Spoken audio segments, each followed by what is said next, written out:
various ministers is a very tiring process. But there are some minor successes. For example, in the university in Vienna calls the educational department now Education and Media Pedagogy, which is sort of a progress. It's not only a name, but of course it is a program that points to a media age and well, so I think it's been more or less a success story, and we are still going on trying to make people see, responsible people see, that media education, media literacy can and must be a catalyst for a new pedagogical paradigm on the whole. Celestine Frenet has been mentioned. I would like to mention John Dewey and other pedagogues. I would like to mention non-prescriptive pedagogies, and if some of you are interested, I've got, of course, a sort of a list of what media education can do to change pedagogies. But stop me, please. Okay.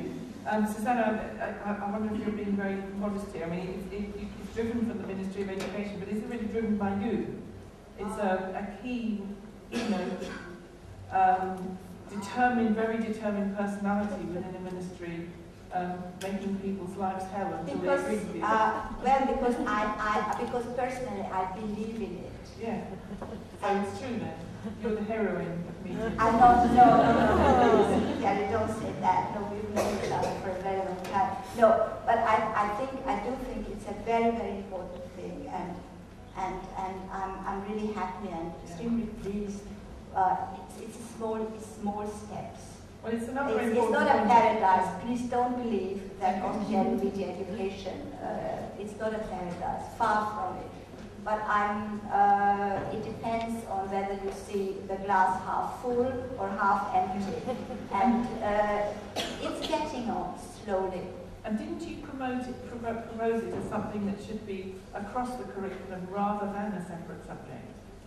Well, as I mentioned before, I'm trying to have both ways.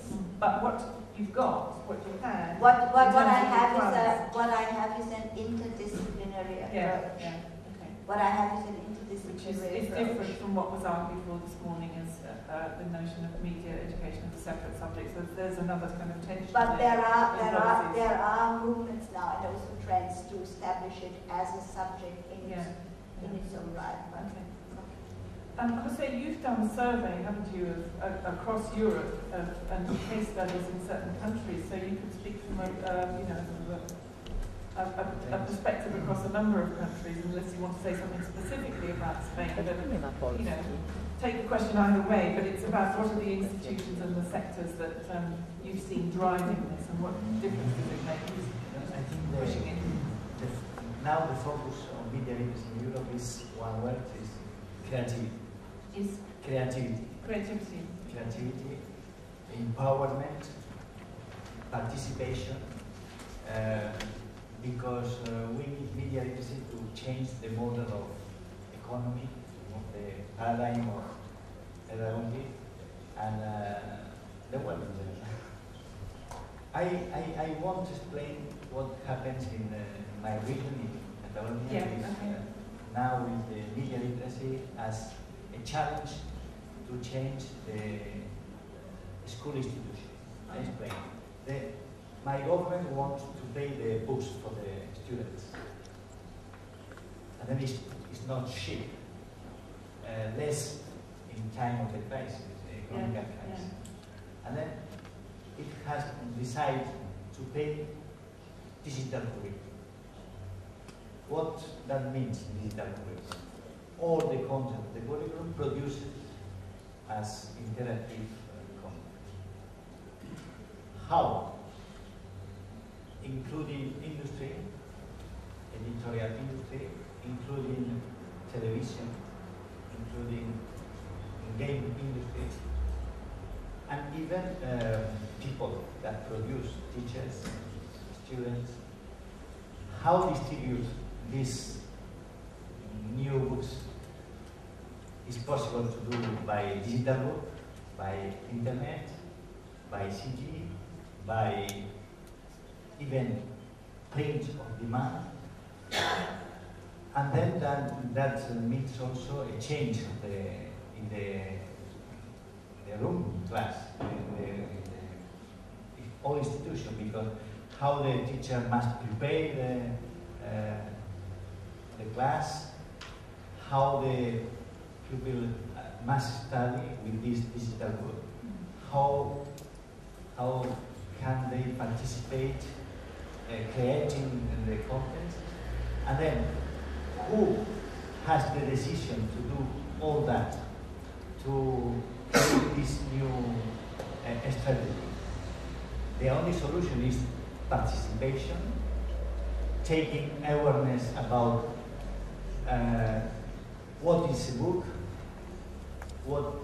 for what is useful the book, for what is useful the podcast, or the blog, or the contact between families and students and teachers. The only solution is create a new paradigm, and that is important to have the awareness that the people need a new knowledge about media for take decision. And then this is a double process, changing the institution with technology, but with media literacy and critical decision. This is a case, I think, is a good example where industry, teachers, students, economy, cultural can contribute to the new paradigm of media education. I mean, media literacy becomes an absolutely crucial component in that, doesn't it? Because you could have a very authoritarian model, couldn't you? You could have education run by corporations, but you're achieving a balance. The conflict is always in the life. The tension, the problem. But if you are critical on the other side.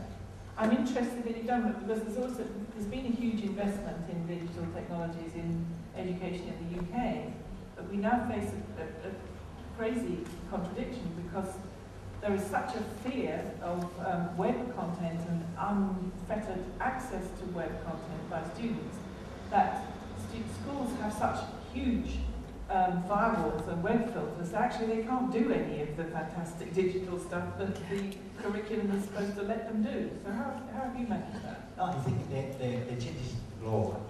We can't change only content or technology without change habits, buildings, space. But do you have web filters or not? It's a simple question. Do you have web filters or not? Can children in school access? A child in a classroom in Catalonia, can they access? It depends on which. I think the change depends on the person, on the flexibility. Teachers, students, director of the community, of the institution. It depends on many factors. Then we can foster a general strategy, but the solutions are from the people, come from the people, come from the local space, and there are many kinds of solutions. Yes. Okay. Some of them bad. I think. Did you want to come back? Well, just another footnote. We just finished a study on culture of school culture and internet culture, which connects to what Carrie said about filters and firewalls. And of course, it turns out it was a qualitative study mainly, interviewing teachers, interviewing students in higher schools. And it turns out that, of course, the two cultures, traditional school organization and pedagogical paradigm, and internet culture, and it also involves, of course, homework, home assignments, the live worlds of the students, and they are more or less incompatible. I don't think I'm saying something new now, but this, of course,